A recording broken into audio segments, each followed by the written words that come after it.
Good morning everyone. कल की class में किसी को डाउट है तो आप बता सकते हो, पूछ सकते हो। कल की क्लास में किसी को डाउट है?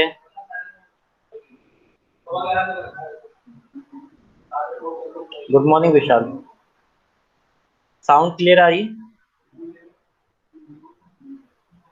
Good morning Yogesh.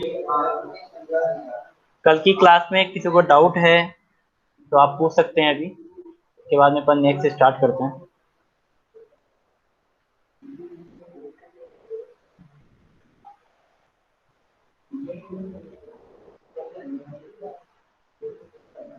और जो मैंने एक असाइनमेंट दिया है वो आप लोग कर लेना, ठीक है। गूगल क्लासरूम पे एक असाइनमेंट अपलोड कर दिया है, 2 से 3 दिन हो गए हैं उसको, ठीक है। तो आपको असाइनमेंट जो उन्हें डेट मेंशन कर रखी है उस डेट पर ही आपको करना है। अगर आप उस डेट से अगर आप उसके बाद में अगर असाइनमेंट सबमिट करते हैं तो बिल्कुल भी चेक नहीं होगा, ठीक है ना। तो डेट दे रखी है उस पर आप अगर कुछ डाउट आए तो आप पूछ सकते हो। बाकी एटलीस्ट आपको असाइनमेंट आपको ही करना है, और आपको कॉपी भी नहीं करना है। अगर आप असाइनमेंट कॉपी करोगे तो आपको 0 मार्क्स मिलेंगे। जो असाइनमेंट को कॉपी करेगा उसको भी, और जिसका असाइनमेंट है उसको भी। तो आप उसको सीरियसली उस असाइनमेंट को करें, ठीक है। मैं स्टार्ट कर रहे हैं।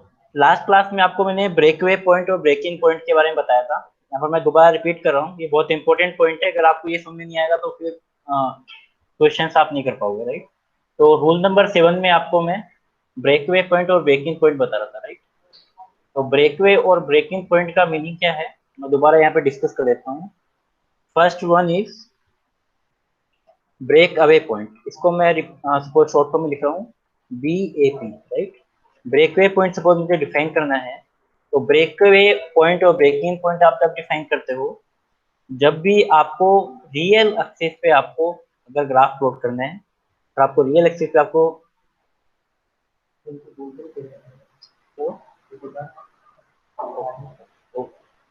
ठीक है। तो ब्रेकवे, ठीक है, तो ब्रेकवे पॉइंट, ब्रेकवे पॉइंट और ब्रेकिंग पॉइंट के बारे में आपको बता रहा था। तो ब्रेकवे पॉइंट और ब्रेकिंग पॉइंट अब कब फाइंड करेंगे, जब जब भी आपको रियल एक्सिस पर आपको पॉइंट देखना है। रियल एक्सिस पे आपको ग्राफ प्लॉट देखना है कि रियल एक्सिस पे किस तरीके से ग्राफ प्लॉट होता है, राइट। तो रियल एक्सिस पे अपन ग्राफ प्लॉट कर रहे हैं, रियल एक्सिस पे अपन ग्राफ प्लॉट कर रहे हैं, राइट। तो सपोज मेरे पास एफ प्लेन है, मैं सपोज ये एफ प्लेन कंसिडर कर रहा हूँ, राइट। इस एफ प्लेन में ये वाला जो मेरे पास एक्सिस है दैट इज रियल एक्सिस होगी, and this one is imaginary axis, right. इस एक्सिस इमेजिनरी एक्सिस, राइट। तो ब्रेक वे पॉइंट कब एग्जिस्ट करेगा, सपोज मेरे पास यहाँ पर मैं एक अज्यूम कर रहा हूँ, सपोज मेरे पास एक पोल यहाँ पर है, और एक सपोज पोल यहाँ पर है, और एक सपोज यहाँ पर, राइट। सपोज 3 पोल्स मेरे पास हैं, और आपको पता है कि जब भी मैं रियल एक्सिस पे पॉइंट्स की बात करता हूँ, रियल एक्सिस पे कब रूट लोकस एग्जिस्ट करेगा, तो मैंने आपको एक सेकेंड रूल में बताया था कि root locus always start from pole and end with zeros और इंफिनिटी। एक आपको मैंने पॉइंट बताया था कि जो भी रूट लोकस है तो स्टार्ट कहाँ से होगा, पोल पे, और एंड कहाँ पे होगा, एंड कहाँ पे होगा, जीरोज पे या इंफिनिटी पे, राइट। या तो जीरोज पे होगा या फिर इंफिनिटी पे होगा, ये मैंने आपको बताया था, राइट। अब इस पर्टिकुलर केस के अंदर सपोज मैं अगर अज्यूम कर रहा हूँ कि मेरे पास जो रूट लोकस का जो एग्जिस्टेंस है, रूट लोकस का जो एग्जिस्टेंस है वो मेरे पास यहाँ पर है, ठीक है। सपोज रूट लोकस का जो एग्जिस्टेंस है इस जगह पर है, और एक सपोज इस जगह पर है, राइट। इस जगह पर सपोज मेरे पास रूट लोकस एग्जिस्ट कर रहा है, और बाकी जगह रूट लोकस एग्जिस्ट नहीं कर रहा, राइट। तो रियल एक्सिस पे मुझे ये फाइंड करना है what is the breakaway point और what is the breaking point. तो breakaway point always exist between 2 poles, ठीक है। आपके पास कोई भी एडजेसेंट पोल्स हैं, 2 एडजेसेंट पोल्स हैं, वहां पे रूट लोकस एग्जिस्ट करेगा, ठीक है। तो आपको देखो ये भी 2 एडजेसेंट पोल दिख रहे हैं, ये भी 2 एडजेसेंट पोल दिख रहे हैं, बट इस टू एडजेसेंट पोल में यहाँ पर कोई भी आपके पास रूट लोकस प्लॉट नहीं कर रहा है, राइट। कोई भी आपके पास रूट लोकस फिनिश कर रहा है नहीं कर रहा है, दैट मींस यहाँ पे ब्रेकवे पॉइंट नहीं होगा। तो ब्रेकवे पॉइंट कहाँ पर होगा, यहाँ पे होगा, राइट। अब ये यहाँ पे ब्रेकवे पॉइंट को हम किस तरीके से और डिफाइन कर सकते हैं। आपको पता है कि रूट लोकस स्टार्ट होता है पोल्स पर और खत्म कहाँ पे होता है, जीरो पे या इंफिनिटी, राइट। तो इस सपोज में पोल्स की बात कर रहा हूँ और ये पोल पे स्टार्ट होगा, तो पोल पे स्टार्ट होगा, देखने मूव कहाँ करेगा, राइट साइड में। लेफ्ट साइड में कर नहीं सकता क्योंकि यहाँ पर रूट लोकस एग्जिस्ट नहीं कर रहा है, तो कहाँ पे मूव करेगा, राइट हैंड साइड में, राइट।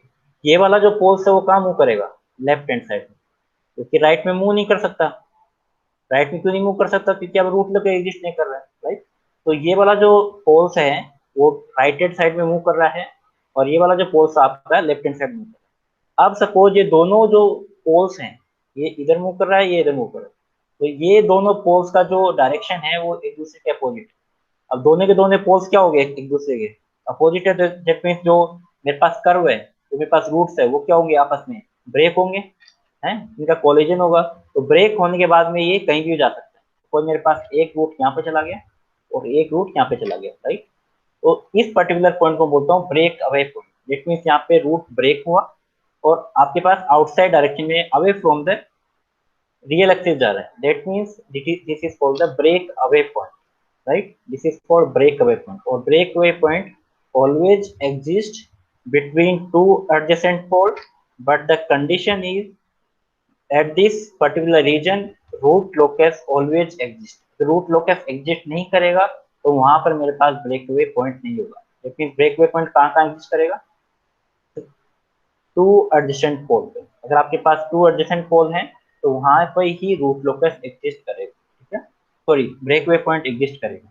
यहाँ पे मेरे पास ये देखो breakaway point क्या exist करेगा। इसमें किसी को डाउट है? सर ये सेकंड और थर्ड क्यों नहीं ले सकते? सेकंड और थर्ड क्यों नहीं ले सकते, अभी देखो ये मैं बता रहा हूँ। ये अब सेकंड और थर्ड में आप देखिए यहाँ पे कोई भी रूट लोकस एग्जिस्ट नहीं कर रहा है, राइट। सेकंड और थर्ड में कोई भी रूट लोकस एग्जिस्ट नहीं कर रहा है। अल्टीमेटली देखो हम क्या कर रहे हैं, ultimately we are plotting the graph और we are plotting the path of the root locus, right. Root locus nothing but a graph, right. तो हम क्या है, ग्राफ प्लॉट कर रहे हैं, तो ग्राफ का एग्जिस्टेंस मुझे पता है रियल एक्सिस पे सिर्फ और सिर्फ यहाँ से यहाँ के बीच में होगा, राइट। और एक इन्फिनिटी से लेकर यहाँ के बीच में होगा, राइट। यही मेरा एग्जिस्टेंस है रूट लोकस का। ये ऑलरेडी मैं बता चुका हूँ। सपोज मैं अज्यूम कर रहा हूँ कि यहाँ पे ही है और कैसे फाइंड करते हैं वो मैं आपको बता चुका हूँ last class. Okay sir. Suppose मेरे पास ये एग्जिस्टेंस है, सपोज मेरे पास ये एग्जिस्टेंस आ गया, यहाँ पे रूट लोकस एग्जिस्ट कर रहा है, तो यहाँ पे मैं ब्रेकवे पॉइंट लिख ही नहीं सकता। ब्रेकवे पॉइंट कहाँ होगा, जब रूट आपस में कोलिजन होगा, आपस में टकराएंगे। तो रूट लोकस जहाँ पे एग्जिस्ट ही नहीं कर रहा है वहां पे ब्रेकवे पॉइंट तो हो ही नहीं सकता, राइट। तो ब्रेकवे पॉइंट ये मैं लिख भी देता हूँ, breakaway point always exist on the real axis and as well as जहाँ पे रूट लोकस एग्जिस्ट करेगा। अब आपको और क्लियर हो जाएगा।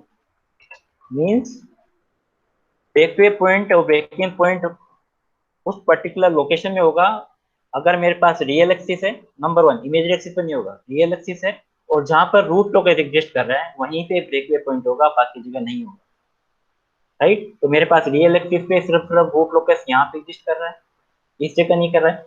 अब आप खुद सोचो कि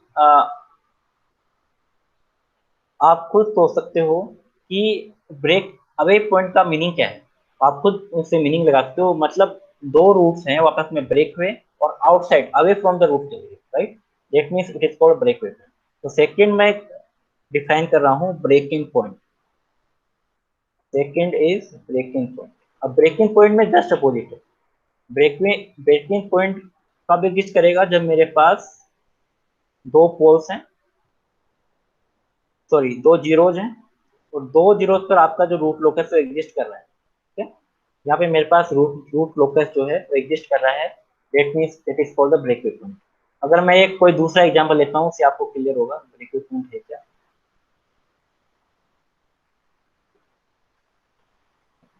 ठीक है, रियल एक्सिस होगी, इमेजिनरी एक्सिस होगी। सपोज मेरे पास एक यहाँ पर मैं अज्यूम करता हूँ इस वाले पॉइंट पर सपोज मेरे पास एक जीरो है और इस वाले पॉइंट पे भी सपोज मेरे पास एक जीरो, राइट।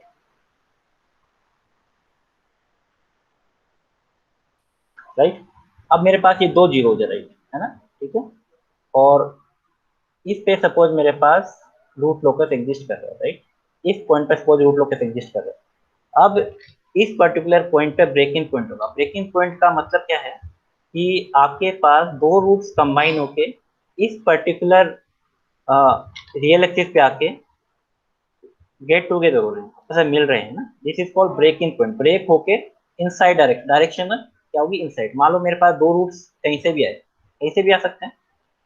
अब कहीं से भी आकर इस पर्टिकुलर, अब जाएंगे कहाँ पे, जीरो पे जाएंगे, ठीक है। और ये हमेशा जो ये रूट जो आ रहे हैं ऑलवेज ऑलवेज कहाँ से आएंगे, कहीं ना कहीं पोल्स होगा, ठीक है। तो कहीं पोल से आए और जीरो पे क्या हो गए, मिल गए, मीन्स यहाँ पे दो रूट्स का ब्रेक हुआ और डायरेक्शन का होगी इनसाइड। तो डायरेक्शन जैसे इनसाइड हुई, this is called breaking point. And breaking point always exist at real axis and where the root locus exists, right? And breaking point always exists between the two zeros and ये भी location हो सकती है, एक location और हो सकती है अगर मेरे पास कोई जीरो हो, अगर मेरे पास कोई जीरो हो और एक मेरे पास कुछ इन्फिनिटी का पॉइंट हो, उस पर्टिकुलर लोकेशन में भी आपके पास ब्रेकिंग पॉइंट एग्जिस्ट कर सकता है। दोबारा रिपीट कर रहा हूँ, अगर मेरे पास टू एडजेसेंट जीरोज हो where root locus exist and one zero and one infinity. अब वन जीरो और वन इंफिनिटी का क्या मीनिंग है वो मैं आपको बताता हूँ। वन जीरो और वन इंफिनिटी का क्या मीनिंग है। वन जीरो मीन्स जो भी आपके पास जीरो जाएगा, इट मीन सपोज मेरे पास ये जीरो है, राइट। और सपोज मेरे पास एक जीरो मैं बना देता हूँ सपोज यहाँ पे, ये सपोज मैंने जीरो बना लिया। और सपोज इस वाले पार्ट में रूट लोकस एग्जिस्ट कर रहा है, मैं इसको ग्रीन पार्ट से बना लेता हूँ। तो ये सपोज मेरा पास ये भी एग्जिस्ट कर रहा है और ये वाला पार्ट भी सपोज एग्जिस्ट कर रहा है, दिस पार्ट, ठीक है। तो मेरे पास ये वाला पार्ट भी एग्जिस्ट कर रहा है, ये वाला पार्ट मेरे पास एग्जिस्ट नहीं कर रहा, suppose we are assuming, right. तो मेरे पास ये जीरो हो गया और ये कहाँ तक जा रहा है, इन्फिनिटी तक जा रहा है, दिस पॉइंट इज इन्फिनिटी। तो इस जीरो और इस इन्फिनिटी पे भी क्या होगा, एक ब्रेकिंग पॉइंट होगा। यहाँ पे भी क्या होगा, एक ब्रेकिंग पॉइंट होगा। डेट मीन्स दो रूट्स मेरे पास यहाँ पे आए और आपस में क्या हो गया, कोलिजन होके ब्रेक इन हो गया। ब्रेक होके कहाँ पे चला गया, inside, direction is inside, right. तो यहाँ पर भी इसको मैं क्या बोलूंगा, ब्रेक इन। तो ब्रेक इन पॉइंट कंडीशन के अंदर we have two types of case, right? First case when two adjacent poles where two root locus exist. Second point when one zero and one infinity. अब infinity कुछ भी हो सकता है कि infinity मेरे पास कुछ भी हो सकता है। infinity का मतलब ये है, ये वाला पार्ट भी infinity है, ये भी infinity है, और ये माइनस infinity मतलब ये भी infinity है और ये वाला भी infinity। बट हम कौन सा कंसिडर करेंगे, जो रियल एक्सिस पे। तो रियल एक्सिस पे दो infinity है, एक ये वाला और एक ये, राइट। मेरे पास अगर सपोज यहाँ पे कोई जीरो आता है, सपोज यहाँ पे जीरो कंसिडर कर रहा हूँ और ये सपोज रूट लोकस का पार्ट है, तो यहाँ पे भी क्या होगा, एक ब्रेक इन पॉइंट होगा, ठीक है। और अगर सपोज यहाँ पे रूट लोकस एग्जिस्ट ही नहीं कर रहा, इस वाले पार्ट में सपोज सपोज मैं अज्यूम कर रहा हूँ कि एक जीरो एक इन्फिनिटी है और यहाँ पे रूट लोकस एग्जिस्ट ही नहीं कर रहा, तो यहाँ पे कोई ब्रेक इन पॉइंट नहीं होगा। तो ब्रेकवे पॉइंट और ब्रेकिंग पॉइंट की एसेंशियल कंडीशन ये है कि ये रियल एक्सिस पे बनेगा और रूट लोकस जहाँ एग्जिस्ट करेगा।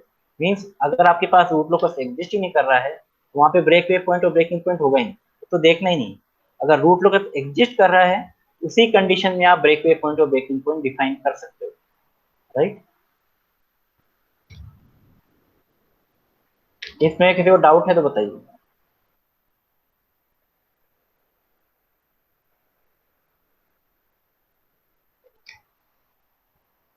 राइट। तीसरा केस है, तीसरा केस तो आपको क्लियर होगा। मान लो मेरे पास कोई भी ब्रेकवे पॉइंट ब्रेकिंग पॉइंट है, no breakaway point and breaking point, न तो ब्रेकवे पॉइंट है न ब्रेकिंग पॉइंट, राइट। कोई भी ब्रेकवे पॉइंट कोई ब्रेकिंग पॉइंट नहीं है। तो उस केस में कब होगा, जब भी मेरे पास कोई भी पोल्स और जीरो कंबाइंड आ जाए। और मेरे पास real imaginary axis, this is the real axis, and suppose मेरे पास एक पोल आ गया और सपोज मेरे पास एक जीरो आ गया, राइट, राइट। इस तरीके से है। और यहाँ पे सपोज रूट लोकस एग्जिस्ट कर रहा है, ठीक है। मैं सपोज एज्यूम कर रहा हूँ this part is the root locus, ठीक है। यहाँ पे रूट लोकस एग्जिस्ट कर रहा है। तो आपको पता है जो रूट लोकस कहाँ से स्टार्ट होगा, पोल से स्टार्ट होगा, जीरो पे खत्म होगा। पोल से स्टार्ट हुआ, जीरो पे खत्म हुआ। यहाँ पे इस केस के अंदर कोई भी ब्रेकवे पॉइंट नहीं होगा, मीन्स आपके पास एक पोल है, एक जीरो है। उस केस में भी आपके पास कोई भी ब्रेकवे पॉइंट या ब्रेकिंग पॉइंट नहीं होगा। अगर मेरे पास एक पोल है और एक इन्फिनिटी का पॉइंट है, वहां भी रूट लोक, यहाँ पे भी ब्रेकवे पॉइंट और ब्रेकिंग पॉइंट नहीं होगा। ठीक है, ठीक है। ये तीनों केस, अगर जिस केस में अगर ये तीनों केस अगर नहीं आ रहे हैं, इसका मीनिंग ये है कि वहां पर कोई ब्रेकवे पॉइंट और ब्रेकिंग पॉइंट नहीं होगा। सिंपल सा है। ठीक है? अब ये पूरा जो कॉन्सेप्ट है वो सिर्फ एक ही चीज पे है। अब मैं आपको और इजी वे में समझा रहा हूँ कि ये वाला जो पूरा कॉन्सेप्ट है वो सिर्फ और सिर्फ आपके पास जो रोल नंबर सेकंड है उसके ऊपर बेस्ड है।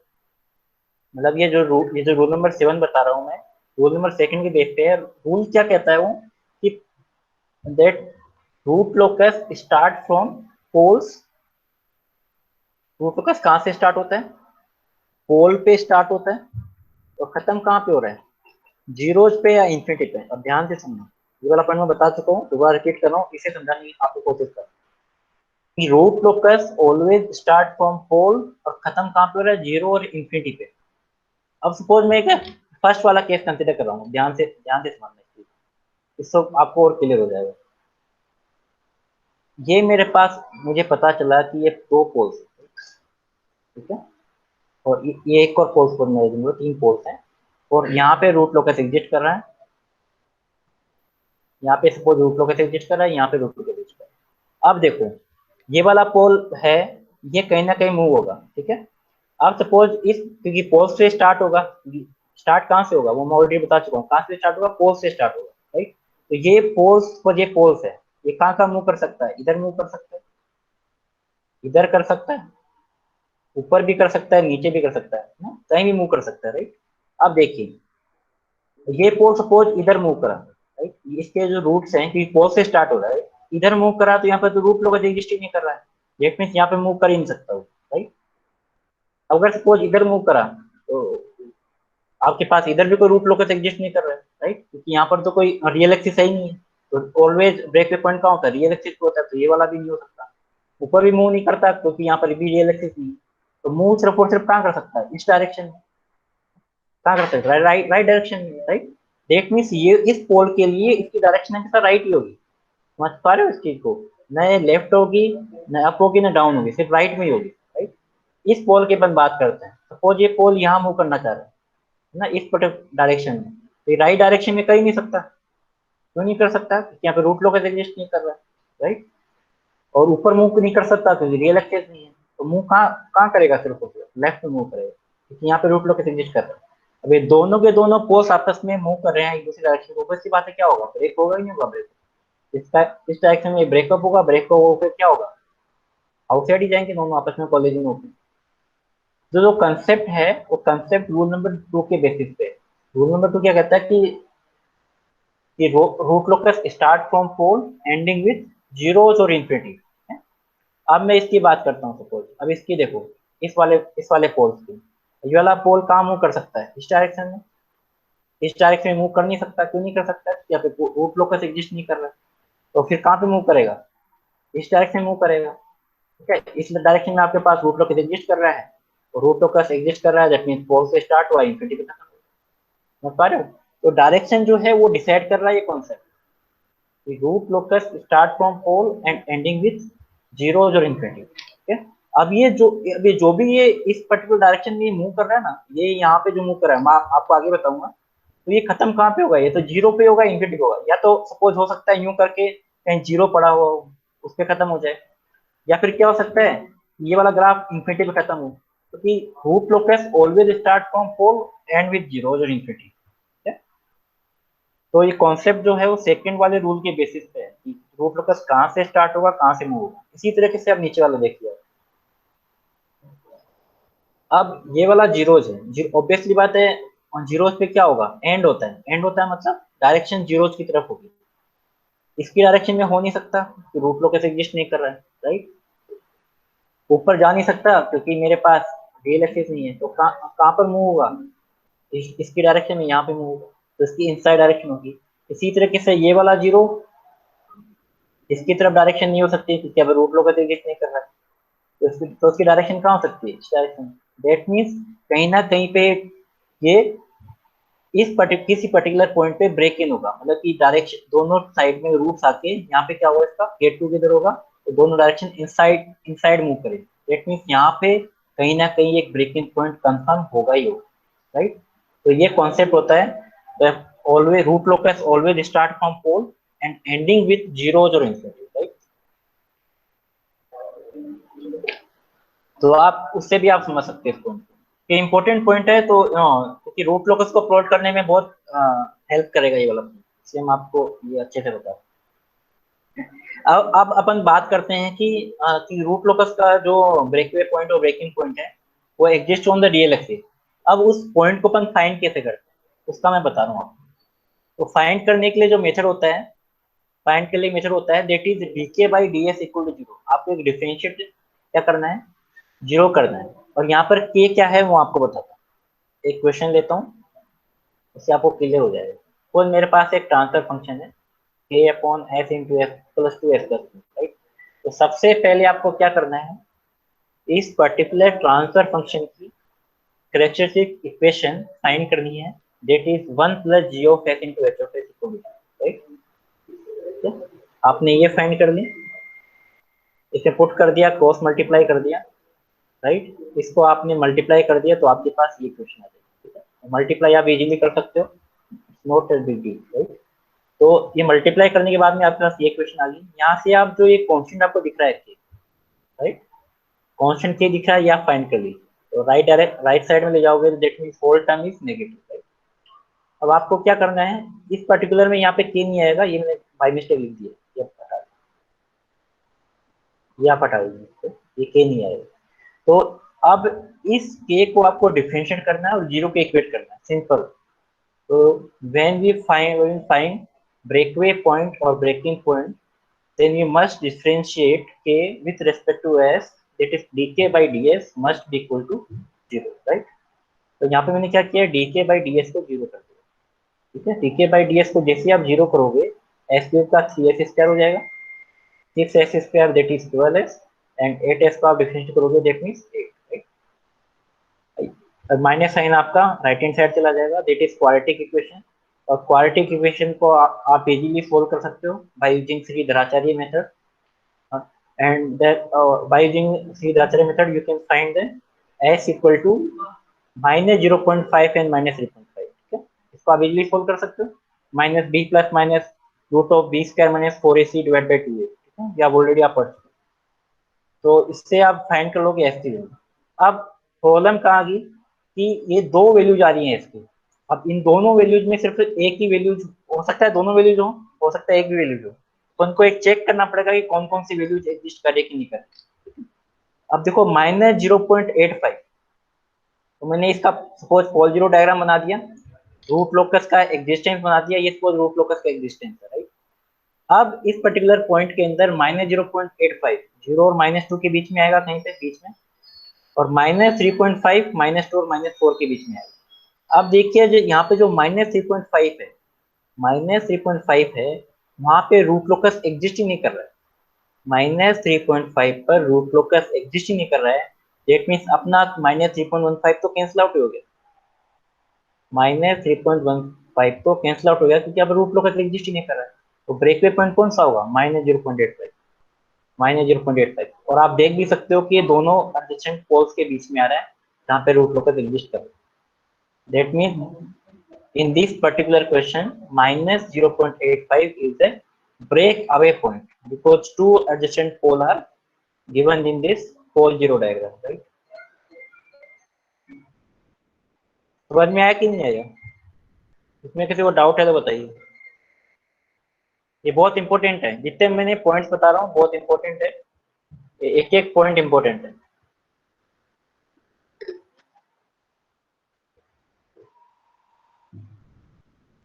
राइट। तो यहाँ पे सिर्फ एक ही पॉइंट एग्जिस्ट करेगा, माइनस 3.5 एग्जिस्ट नहीं करेगा, right? अब मैं नेक्स्ट पॉइंट पे आ रहा हूँ, ये तो रियल एक्सिस पे पॉइंट हो गया, और ग्राफ को प्लॉट करने के लिए मुझे इमेजरी एक्सिस पे पॉइंट चाहिए, कि इमेजरी एक्सिस को कहाँ पे कट कर रहा है। ये तो रियल एक्सिस पे आ गया कि रियल एक्सिस पे कहाँ पे ग्राफ प्लॉट होगा। अब मुझे इमेजरी एक्सिस पे पॉइंट चाहिए, तो इमेजरी एक्सिस पे सपोज मुझे पॉइंट चाहिए, तो उस केस में आप रूल नंबर 8 फाइंड करेंगे। रूल नंबर 8 क्या कहता है कि suppose we want to finding out the point on the imaginary axis, ठीक है, then we will apply the Routh Hurwitz criteria. उस केस में अपन अप्लाई करेंगे राउथ हॉर्विच क्राइटेरिया, जो कि ऑलरेडी आप पढ़ चुके हो, ठीक है। अब आप खुद सोचिए, मैंने आपको एक राउथ हॉर्विच पॉइंट में आपको एक चीज बताई थी, जब भी अपन राउथ हॉर्विच क्राइटेरिया अप्लाई करते हैं और मेरे पास सपोज एक ऑक्सिलरी इक्वेशन आती है, जेट में सिस्टम कौन सा है, मार्जिनली स्टेबल, उस केस में आपके पास रूट्स कहाँ पे होंगे, इमेजरी एक्सिस पे रूट्स होते हैं, राइट। अगर इमेजरी एक्सिस पे रूट्स होते हैं, वही तो अपन यहाँ फाइंड करने वाले हैं, तो पा रहे हो। तो इस रूल में आपके पास राउथ हॉर्विच क्राइटेरिया अप्लाई होगा। दोबारा रिपीट कर रहा हूँ कि जब भी मैं आपको राउथ हॉर्विच क्राइटेरिया आपको पढ़ाया था मैंने, तो मैंने आपको एक डिस्कस किया था, when we finding out the auxiliary equation, that means system is marginally stable and the roots of this particular characteristic equation at the imaginary axis, right। तो वो ये अपन फाइंड कर रहे हैं, intersection of root locus branches with j omega axis और imaginary axis, right. तो imaginary axis पे roots जब भी आएंगे जब मेरे पास यहाँ पे ऑक्सिलरी इक्वेशन अपन फाइंड करेंगे, समझ में आया। तो यहाँ पर जो रूट लोकस का अगर मेरे इमेजिनरी एक्सिस पे पॉइंट निकालने हैं, then we must apply the Routh Hurwitz criteria. तो सपोज मेरे पास एक ऐसी इक्वेशन सपोज ये है, मैं हर क्वेश्चन में डिफरेंट ले रहा हूँ, यहाँ पर तो सेम है, यहाँ पर तो कोई सेम इक्वेशन है, ये सपोज मैं ये इक्वेशन ले रहा हूँ, ठीक है। तो ये सपोज सेम इक्वेशन में आपके पास मैं राउथ हॉर्विच क्राइटेरिया अप्लाई करूँ, राइट। राउथ हॉर्विच क्राइटेरिया अप्लाई आप इजीली कर सकते हो, नो डाउट, राइट, मैं आपको बता चुका हूँ, ठीक है। तो राउथ हॉर्विच क्राइटेरिया आप अप्लाई करोगे। अब राउथ हॉर्विच, सपोज मैंने राउथ हॉर्विच क्राइटेरिया अप्लाई कर दिया है, उसके बाद में आपको क्या फाइंड करना है, ऑक्सिलरी इक्वेशन। अब ऑक्सिलरी इक्वेशन कब होगी, जब कोई पर्टिकुलर रो जीरो हो सकती है। तो ये पर्टिकुलर रो क्या हो सकती है, जीरो हो सकती है, when k equal to 48, when k equal to 48 this row must be zero, and this row must be zero, that means our auxiliary equation is 6s square 6s square plus k must be equal to 0। यहाँ पर ये auxiliary equation हो सकती है। दोबारा repeat कर रहा हूँ, we want to finding out the roots at or we can say that intersection of root locus at imaginary axis, right। उस पर्टिकुलर केस में मैं एक राउथ हॉर्विच क्राइटेरिया अप्लाई कर दिया, उस केस में मैं, और जब भी मैं ऑक्सिलरी इक्वेशन को सोल्व करता हूँ, that means roots of auxiliary equation must at imaginary axis. For the auxiliary equation one column element of one row must be zero, that means इस रो के पर्टिकुलर एलिमेंट जीरो होते हैं, that means equal to 45, then 6s square plus k equal to 0 is the auxiliary equation. और यहाँ पर इसकी value, जो k की वैल्यू है वो कितनी पुट कर दोगे आप, 48। तो मैंने यहाँ पर देखो इक्वल टू 48 पुट कर सर दिया। यस, हाँ बताइए। सर अगर जैसे ये 48 माइनस के अपॉन 6 है, इसको नहीं लेके के को ही जीरो कर दें, नीचे एस की पावर जीरो है उसमें के को जीरो कर दें, तो मतलब दोनों हाँ, टर्म जीरो हो जाएगी इसमें भी, तो फिर ऊपर वाली वो 48 माइनस के अपॉन 6 वाली टर्म को ले सकते हैं ऑक्सिलरी इक्वेशन को। ये एस इक्वल टू जीरो, ये टर्म आप जीरो कर रहे हो। हाँ सर, अगर इसको जीरो कर दे तो ऊपर वाली हाँ, ले सकते हैं 48 माइनस के अपॉन 6। बिल्कुल ये वाला डाउट आपका बनता है, बिल्कुल। अब इस पर्टिकुलर केस में आप देखिए, बिल्कुल अच्छा क्वेश्चन। अब इसमें देखिए आप, बहुत इंपॉर्टेंट क्वेश्चन पूछा है इन्होंने। अगर सपोज मैं इस वाले रो को इधर जीरो कर देता हूँ, सपोज मैं इस वाले रो को जीरो कर देता हूँ, के की वैल्यू क्या हो जाएगी, जीरो। जीरो होगी, नहीं होगी, ठीक है। तो यहाँ पर आप क्या लिख सकते हो, 840 divide by 6 s equal to zero. अब इसको ध्यान से देखिए, 48 by 6 s equal to zero, ठीक है। ये एस का कोफिशिएंट आगे है नहीं, तो 48 by 6 s equal to zero, 48 divide by 6 into s equal to zero. यहाँ से एस की वैल्यू कितनी आ रही है, एस इक्वल टू जीरो। तो जो ये मैंने आपको एक बताया था, एक आपको एक्सेप्शन बताया था मैंने आपको, अगर यहाँ पे कोई पोल्स अगर इस पर्टिकुलर लोकेशन पे, तो दिस इज द एक्सेप्शन। अगर इमेजरी एक्सिस पे अगर आपको एक ही रूट मिल रहा है यहाँ पे जीरो पे, एस इक्वल टू जीरो, तो इस केस को अपन नेग्लेक्ट करके चलते हैं। क्यों नेग्लेक्ट करके चल रहे हैं, because there is no complex pole और the conjugate pole in imaginary axis. S equal to 0 कहाँ पर पॉइंट आ रहा है? ओरिजिन पे आ रहा है, तो ओरिजिन वाला पॉइंट अपन कंसीडर लेके नहीं चलते। That's why we always consider या always this term must be equal to 0। तो एस इक्वल टू 0 अपना वाला केस नहीं है। तो अब हम क्या फाइंड आउट करना चाह रहे हैं? Imaginary axis point, right? Imaginary जो रूट्स हैं वो अपन फाइंड आउट करना चाह रहे हैं। वो ऑलवेज कब होगा? अब आपको और कंसेप्ट बताता देता हूँ, वो कहाँ पर हो सकता है। वो सिर्फ और सिर्फ आपके पास, ध्यान से सुनना, सिर्फ और सिर्फ जब भी आप अगर इमेजरी एक्सिस पे पॉइंट फाइंड आउट कर रहे हो, तो आपके जो ओड नंबर ऑफ पावर्स हैं, ओड नंबर ऑफ पावर क्या है? एस की पावर 1, एस क्यूब, एस की पावर 5, एस की पावर 7, उस पर्टिकुलर रो को ही आप जीरो करोगे, तभी आपको इमेजरी एक्सिस के पॉइंट मिलेंगे। ठीक है, ये बहुत इंपॉर्टेंट पॉइंट पूछा है इन्होंने। तो इमेजरी, अगर आपको रूट्स अगर फाइंड करने हैं, रूट्स अगर आपको फाइंड करने हैं, तो किस रो को आप जीरो करोगे? इस रो को आप जीरो करके जहां भी आपको ओड नंबर ऑफ पावर्स आपको दिखे। Odd number of powers means s की पावर 1, एस क्यूब, एस की पावर 5, एस की पावर 7, राइट? ठीक है, उस पर्टिकुलर रो को जीरो करोगे। अगर मैं उस पर्टिकुलर रो को जीरो नहीं करता हूं, तब आपको इमेजरी एक्सिस पे पॉइंट, इमेजरी एक्सिस पे रूट्स नहीं मिलेंगे। उस कंडीशन में आपको इमेजरी एक्सिस पे पॉइंट नहीं मिलेंगे, जैसे इस केस में हो रहा है। इस केस में सपोज मैं इस रो को जीरो कर रहा हूँ, आपके पास पॉइंट मिल रहा है s equal to 0। That is not the complex roots और द इमेजरी एक्सिस, राइट? तो यहाँ पर आपको कॉम्प्लेक्स रूट्स नहीं मिल रहे हैं। दैट मीन्स यहाँ पर जो केस है वो सस्टेन ऑसिलेशन का नहीं होगा, राइट? तो अब अपन को अल्टीमेटली क्या चाहिए? सस्टेन ऑसिलेशन चाहिए। तो सस्टेन ऑसिलेशन के लिए आपके ओड पावर ऑफ एफ की रो को ही आपको जीरो करना है। क्लियर हो गया हिमांशु? ठीक है, बहुत इंपॉर्टेंट पॉइंट पूछा है।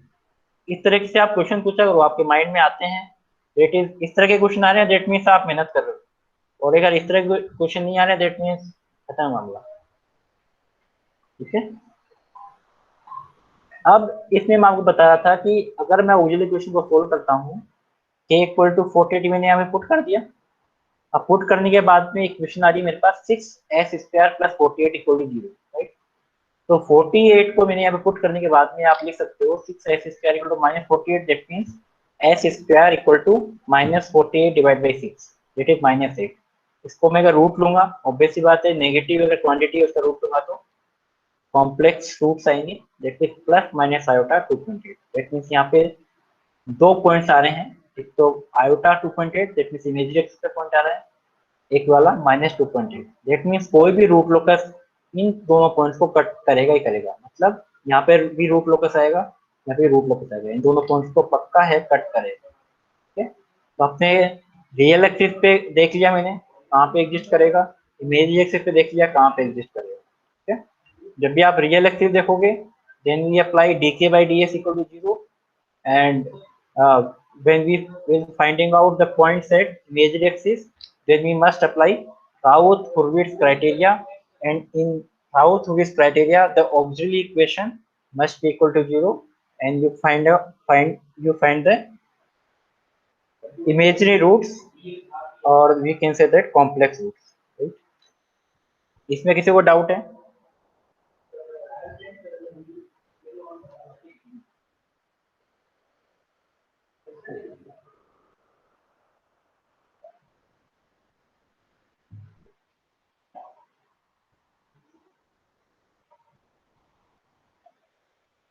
क्लियर ये वाला पॉइंट? अब लास्ट पॉइंट है इस फोकस में, इट इज रूल नंबर 9।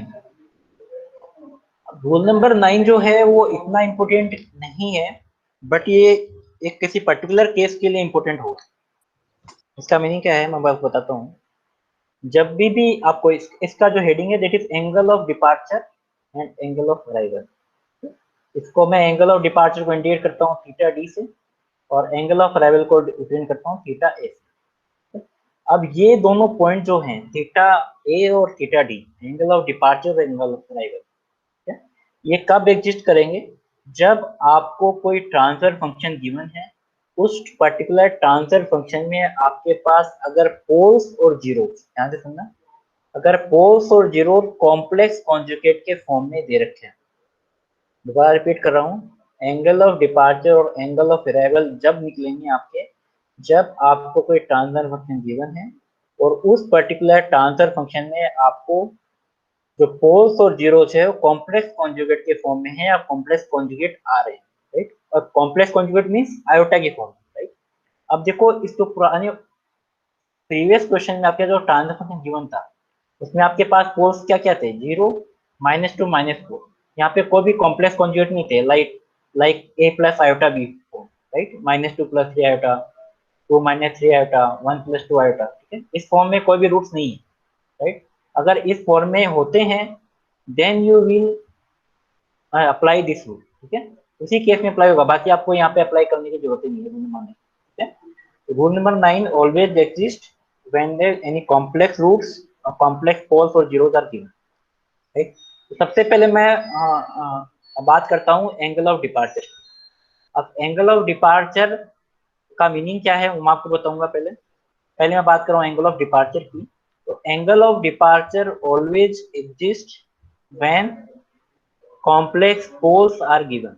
दोबारा रिपीट कर रहा हूँ, angle of departure always exist when complex pole are given, सिर्फ कॉम्प्लेक्स पोल के लिए। और angle of arrival exist when complex zeros are given, right. तो मैं आपको एक क्वेश्चन कराऊंगा, उस पर आपको क्लियर हो जाएगा कॉम्प्लेक्स जो पोल और जीरो की मैं कहाँ बात करूँ, ठीक है। सपोज मेरे पास ये क्वेश्चन है, right? ये ट्रांसफर फंक्शन गिवन है। इस पर्टिकुलर ट्रांसफर फंक्शन में जो आपके पास पोल्स आ रहे हैं, एक तो x = 0 आ रहा है, राइट। एक x = -6 आ रहा है। और ये आपको एक क्वाड्रेटिक इक्वेशन दे रखी है। जब आप इस क्वाड्रेटिक इक्वेशन को सोल्व करोगे by using Shridharacharya method, then you find -2 + iota 3 और -2 - 3 आयोटा, राइट। तो यहाँ पर जो पोल्स आ रहे हैं कौन से आ रहे हैं, कॉम्प्लेक्स पोल आ रहे हैं। आप एक चीज बताइए, आप अगर मेरे पास कॉम्प्लेक्स पोल आ गए, इसको जो -2 है, ये एक मेरे पास पोल्स यहाँ पे आ रहा है, ये पोल्स यहाँ पे आ रहा है। अब ये रियल एक्सिस पे आ ही नहीं रहे, क्योंकि आप इसमें कैसे फाइंड करोगे, ना तो ब्रेक वे पॉइंट फाइंड कर सकते हो, न आपको ब्रेक इन पॉइंट फाइंड कर सकते हो, राइट। न आप ब्रेक वे पॉइंट फाइंड कर सकते हो, न ब्रेक इन पॉइंट फाइंड कर सकते हो। तो आप रूट लोकस का एग्जिस्टेंस कहाँ से देखोगे, कहाँ से रूट लोकस प्लॉट होगा, ठीक है ना। That is the biggest problem. तो इस प्रॉब्लम को सोल्व करने के लिए ही यहाँ पे एंगल ऑफ डिपार्चर और angle of arrival upon define करेंगे। तो इस पर्टिकुलर केस में यहाँ पर कॉम्प्लेक्स पोल है, तो कॉम्प्लेक्स पोल के लिए ऑलवेज मैं डिफाइन करता हूँ एंगल ऑफ डिपार्चर, राइट। अब एंगल ऑफ डिपार्चर फाइंड करने के लिए आपको जो फॉर्मूला है वो क्या है, मैं आपको बता रहा हूँ। 180 degree minus sum of angles of vectors drawn this pole from the other pole. इसका मीनिंग क्या है कि सपोज मैं एंगल ऑफ डिपार्चर इस पर्टिकुलर पोल के लिए फाइंड करूँ, तो इस पर्टिकुलर पोल के लिए फाइंड करने के लिए 180 degree minus sum of angles vector drawn to this pole from the other pole. इसका मीनिंग क्या है, जितने भी मेरे पास पोल्स हैं इस पर्टिकुलर पोल जीरो डायग्राम में, उस पोल जीरो डायग्राम में जितने भी पोल्स हैं उन पोल्स को इस पर्टिकुलर पोल पे मैच कराना है और वहां से किस पर्टिकुलर एंगल पे ड्रोन हो रहा है। सपोज मेरे पास ये वाला केस है, मेरे पास एक पोल्स ये है, दो पोल्स आगे, एक x = 0 ये हो गया और x = -6 ये वाला हो गया, राइट। अब सपोज मैं इस पर्टिकुलर पोल के लिए एंगल निकालूं, तो मेरे पास एक पोल ये रहा, तो यहाँ से एक एंगल यहाँ से आ जाएगा। एक मेरे पास ये वाला पोल है, तो ये वाला पोल के लिए एक एंगल यहाँ से आ जाएगा। एक मेरे पास नीचे वाला पोल है, तो ये मेरे पास एक एंगल यहाँ जाएगा, right. And angle always calculate in the anti clockwise direction, you always note it, right. तो यहाँ पर मेरे पास 3 एंगल आ रहे हैं, तो दिस पोल एंड दिस पोल। यहाँ पे भी आपको मैं इंडिकेट कर, ये तो कोई पर्टिकुलर डायग्राम में दिख रहा है। इस पर्टिकुलर पोल के लिए सपोज मुझे निकालना है, तो एक एंगल यहाँ से जाएगा θp1, एक एंगल यहाँ से जाएगा θp2 और एक एंगल यहाँ से जाएगा θp3। तो 3 एंगल आ चुके हैं यहाँ पे। तो by using trigonometric geometry you can finding out these angles, right? After finding these angle you can put this equation, right? 180 degree minus θp1 plus θp2 plus θp। मतलब जितने एंगल्स यहाँ पर आएंगे, ऐसा जरूरी नहीं कि 3 ही आए, ऐसा जरूरी नहीं कि 2 ही आए, कितने भी आ सकते हैं, एक भी आ सकता है, 2 भी आ सकता है, 3 भी आ सकता है, राइट। ये ज्यादा भी आ सकते हैं, तो यहाँ पे पुट कर देना। प्लस इसका उसके बाद में फॉर्मूला है plus sum of angles of vector drawn this pole from zero. अगर आपके पास कोई 0% है, इस पर्टिकुलर केस में कोई भी 0% नहीं है या तो कोई भी एंगल नहीं आएगा। सपोज एक 0 कोई प्रेजेंट होता, सपोज मेरे पास यहाँ पे कोई 0% है, इस वाले केस के अंदर है नहीं है, सपोज होता, तो आप क्या करते हैं, इसको ड्रॉ करते हैं और यहाँ से आप एंगल फाइंड आउट करते हैं, राइट। तो यहाँ से एंगल फाइंड आउट करने के बाद में ये आप थीटा Z1 से पहले थीटा Z1 है, फिर थीटा Z1 यहाँ पे पुट कर देते हैं।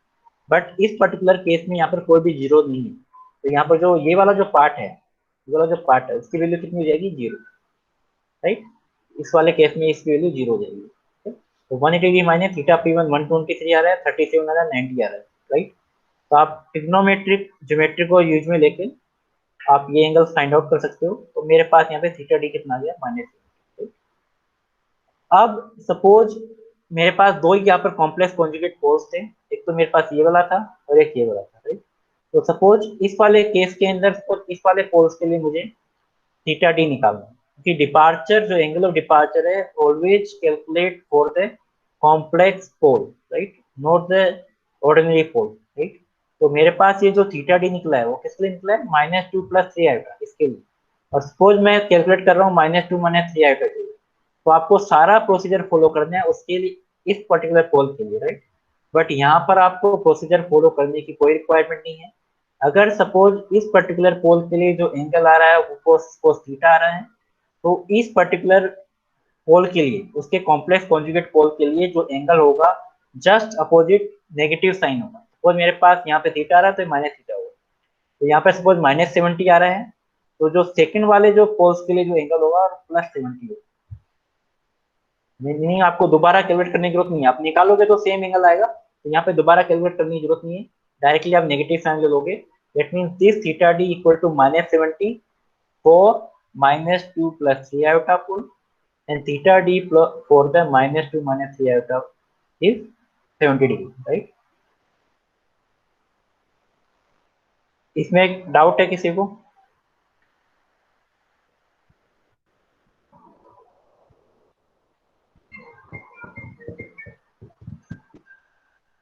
ठीक है। इसी तरीके से अगर मैं एंगल ऑफ अराइवल की बात करता हूं तो जस्ट अपोजिट हो जाएगा फॉर्मूला, ठीक है। एंगल ऑफ अराइवल ये कहीं भी कभी किसी भी क्वेश्चन में लगभग यूज में नहीं आएगा, फिर भी मैं बता देता हूँ। एंगल ऑफ अराइवल जो है वो कॉम्प्लेक्स जीरो पे आएगा। दैट मीन्स जहां भी आपके पास कॉम्प्लेक्स जीरो प्रेजेंट है, राइट, यहाँ भी आपको कॉम्प्लेक्स जीरो प्रेजेंट है, किसी भी क्वेश्चन में ऐसा नहीं आएगा। बट अगर मान लो आपको कंपटीशन एग्जाम में आए तो आप पूछ सकते हो, बाकी आपके यूनिवर्सिटी एग्जाम में तो नहीं आएगा एंगल ऑफ अराइवल, राइट।